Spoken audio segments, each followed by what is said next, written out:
ఇంట్లో చిన్నపిల్లలు ఉంటే వాళ్ళకి పసుపు వాడతాం కదా, ఒంటికి రాయడానికి, ఇంకా స్నానం చేసేటప్పుడు నాలుక మీద రుద్దడానికి, పాచి వాసన పోతుంది, పాలు వాసన పోతాయని రుద్దుతాం కదా.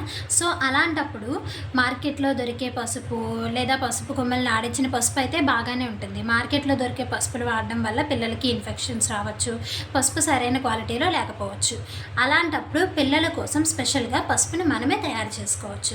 సో దానికోసం కొన్ని దుంప కొమ్మల్ని తీసుకోవాలి. ఈ దుంప కొమ్మలు అనేవి స్వచ్ఛమైన పసుపుతో తయారవుతుంది. ఇది చిన్నపిల్లలకి చాలా హెల్దీ అండ్ స్కిన్ ఎలర్జీస్ ఏవి రావు, స్కిన్ ఇంకా వైట్నింగ్ కూడా అవుతుంది. సో నేనైతే మా బాబుకి ఇలాగే చేస్తాను. సో వీలైనన్ని దుంప కొమ్మలు తీసుకుంటాను. ఇది ఆల్రెడీ ఇంతకు ముందు ఒకసారి దంచినప్పుడు ఉండిపోయిన పసుపు. సో వాటిని బాగా మెత్తగా అయ్యే వరకు దంచుతుంటాను. సో అది కొంచెం పౌడర్లా అయిన తర్వాత ఒకసారి మిక్సీ పట్టుకొని దాన్ని ఒక కాటన్ క్లాత్లో వేసి జల్లిస్తాను అన్నమాట. సో ఇలా బాగా దంచుకున్న తర్వాత కొంచెం కొంచెంగా ఈ మిక్సీ జార్లోకి ట్రాన్స్ఫర్ చేసుకోవాలి.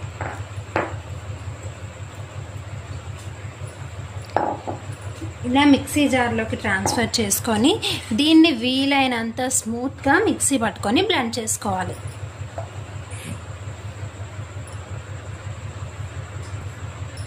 ఇదిగోండి, నేను ఆల్రెడీ మిక్సీ పట్టేసాను ఇప్పుడే. సో మిక్సీ పట్టేసినప్పుడు టెక్స్చర్ ఇంకొంచెం స్మూత్గా మారుతుంది. ఇలా మారినప్పుడు దీన్ని మనకు కావాలి అనుకునే కంటైనర్లోకి ఒక సిల్క్ ఆర్ కాటన్ క్లాత్ పెట్టుకొని ఇలా స్టెయిన్ చేసుకోవడమే. సో నేను మీకు కొంచెం స్టెయిన్ చేసి చూపిస్తాను. సో ఈ ప్యాటర్న్లో మొత్తం అంతా స్టెయిన్ చేసుకోవడమే. ఇలా స్టెయిన్ చేస్తూ ఉంటే ఇంకా మిగిలిపోతూ ఉంటుంది. దాన్ని మళ్ళీ అగైన్ అండ్ అగైన్ బ్లెండ్ చేసుకుంటూ స్టెయిన్ చేసుకుంటూ ఉండాలి. సో అలా ఫైనల్గా మొత్తం బ్లెండ్ చేసుకొని మిక్సీ పట్టుకొని ఇలా జల్లించుకుంటూ ఉంటే స్మూతీ టెక్స్చర్ అంతా కింద ఉండిపోతుందా, ఇలా స్మూతీ టెక్స్చర్ కింద ఉండిపోయి మళ్ళీ ఇలా గరుకుది ఉండిపోతుందా. ఇది మళ్ళీ వేరే జార్లోకి వేసుకొని అలా ఈ గరుకుదంతా మళ్ళీ ఒకసారి మిక్సీ పట్టుకొని అలా జల్లించుకుంటే ఫైనల్లీ స్మూతీ టెక్స్చర్లో ఒరిజినల్ అండ్ టర్మరిక్ రెడీ అవుతుంది.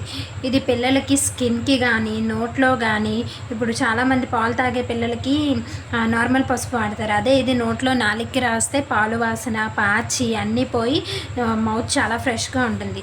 చిన్నపిల్లలనే కాదు, చాలామంది ఆడవాళ్ళు పెద్దవాళ్ళు కూడా మొహానికి కూడా యూస్ చేయొచ్చు.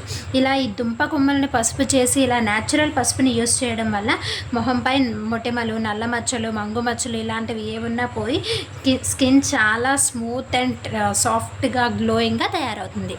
సో ఇలా మొత్తాన్ని జల్లెడ పట్టుకొని ఏదైనా ఒక కంటైనర్లోకి స్టోర్ చేసుకోవాలి. Thank you. Don't forget to subscribe.